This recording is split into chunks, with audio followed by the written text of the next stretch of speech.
laporan mengenai adanya rekaman CCTV kegiatan di suatu ruangan. Jangan lupa ini sidang tertutup ya, jadi saya juga tidak akan terlalu berkata banyak, jadi sidang tertutup di mana ada bukti CCTV di dalam suatu ruangan di mana di sana terjadi ada semacam pertikaian antara kedua belah pihak. Kemudian ya karena saling silang pendapat atas sesuatu, nanti yang bersangkutan mungkin bisa menjelaskan. Nah, sesuatu tersebut kemudian menjadi pokok pembicaraan yang jadi keras sehingga membuat salah satu pihak sangat marah. Kemudian nomor antrian 74, silahkan menuju loket 5. Oke, yang jadi satu pihak yang pria. Nomor antrian 75, silahkan menuju loket 1. Ya, jadi yang pihak prianya tersebut menjadi bicara keras kepada yang wanita. Kemudian ada suatu bentakan-bentakan, ada suatu bicaranya kencang sehingga membuat suasana jadi semakin tidak kondusif. Ya, dan dari perbuatan tersebut kalau yang wanita ya diam aja, kayak pasrah aja, ngomong tenang, tetapi yang ini agak keras karena diam aja mungkin jadi ada membuat yang prianya ini jadi pengen intens untuk berinteraksi dengan yang wanitanya untuk ngomong gitu ya, minta respon sampai kemudian terjadi kontak tubuh ya secara keras. Silahkan diterjemahkan, kalau saya bahasanya bahasa telematika ya. Jadi kalau gini lah, kalau bahasa telematikanya kita melihat bahwa itu terjadi adanya suatu kontak kekerasan ya sampai ada suatu terjadi benturan.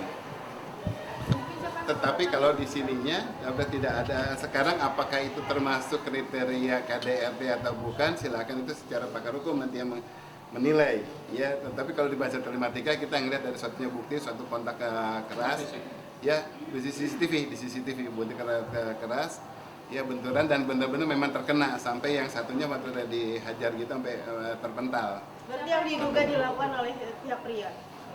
Diduganya dia ya, berarti di situ ada satu kontak, itu jelas saya bilang ya, nanti kan bisa kita dia dilakukan pihak pria, oke lah pihak pria, kemudian yang wanitanya sampai terpental karena kontak tersebut. Lalu ada juga kontak jadi melakukan sesuatu, yang pernah melakukan sesuatu kepada kepalanya yang wanita ya, di situ jadi konteks ini sehingga dengan pergerakan tangan yang pria kemudian membuat kepala wanita sampai kayak terdorong ke depan karena dari sebelah samping gitu kan, berhadapan-hadapan. Nah, di saya secara telematika selalu saya tidak bisa menyampaikan bahwa itu adalah apa yang dilakukan, apa yang terjadi, karena terjadinya dari sisi kanannya, di sisi kanannya yang kamera ya. Jadi apa yang dilakukan sebenarnya di sini, apa yang dilakukan itu nggak ya ketahuan jelas, tetapi yang pasti gerakan tersebut itu suatu kekerasan kepada kepala yang wanita karena seiring dengan gerakan tangan yang pria, kepala si wanita juga terdorong ke depan. Sama aja seiring dengan waktu ada hantaman dari yang kepala yang pria, kepala yang wanitanya itu terdorong ke belakang. Nomor antrian C32 dengan nomor perkara 134 PDTP. Silakan masuk ke ruang sidang 3.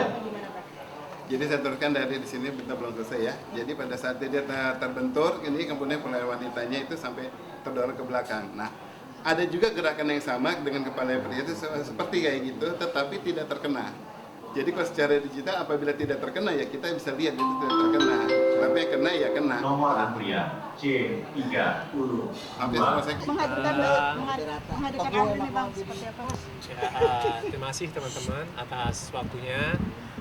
Hari ini kami itu menghadirkan 3 orang ya ahli gitu. Pertama itu ahli anak, kemudian kedua psikolog, dan kemudian ketiga itu ahli digital forensik. Gitu. Nah kemudian mereka adalah orang-orang yang kredibel dan tahu tentang konteks gitu ya.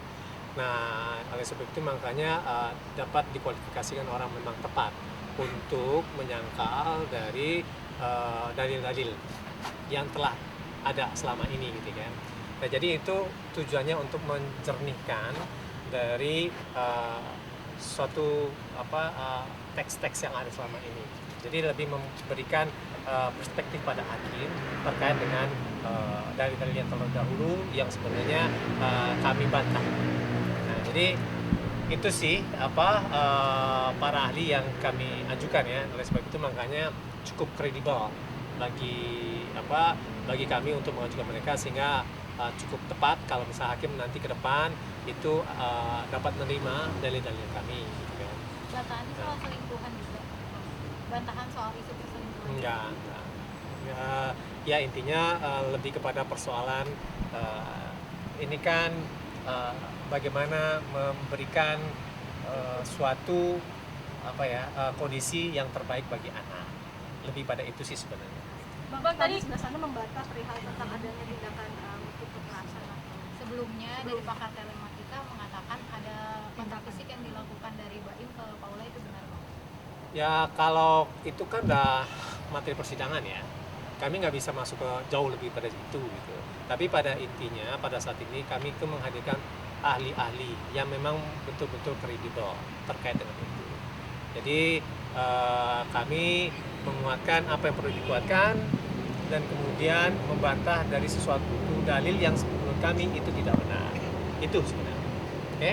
Pihak sana Bang tidak setuju katanya akan adanya ahli-ahli seperti forensik dan segala macam, karena ini persidangan cerai bukan pidana gitu Bang.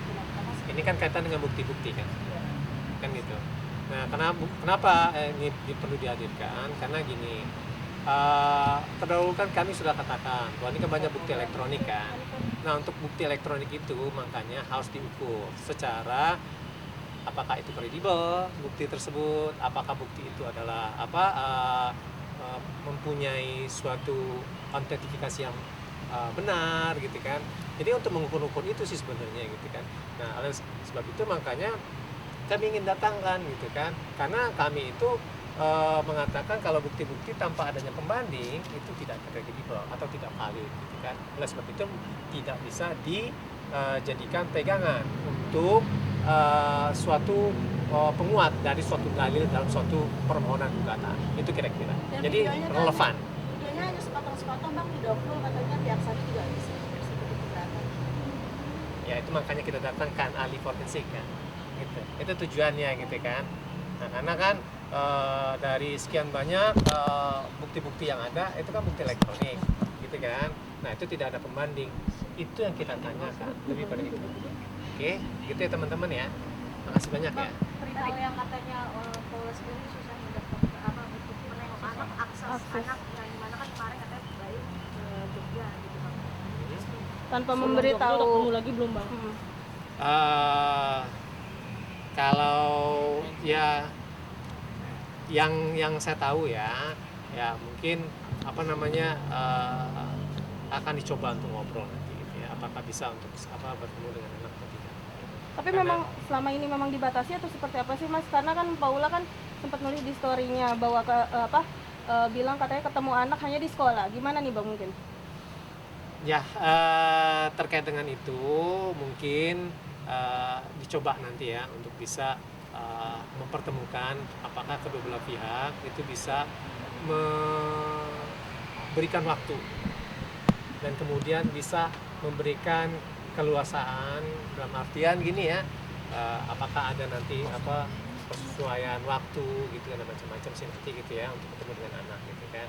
Nah, terkait dengan itu baru dicoba gitu nanti terkait dengan itu gitu ya. Nah, jadi tapi pada intinya sekarang kita tuh menghadirkan 3 ahli dan tujuannya satu untuk kepentingan anak, 2 itu untuk kepentingan apakah bukti-bukti tersebut itu memang bisa dikatakan valid dan itu bisa dipergunakan bagi hakim untuk memutus perkara itu kan. Bang, Oke? tapi kan cukup lama Bang akses untuk ketemu anak itu sekali Bang. Ya tadi kan udah kan disebutkan. Tapi Paula sendiri sempat ngobrol juga nggak sih ke Abang nih terkait pembatasan tersebut Bang? Yang merasa dibatasi? Ya itu materi di dalam persidangan tadi. Sorry kita nggak bisa. Mungkin agenda selanjutnya dulu? Masih ada sidang lanjutan.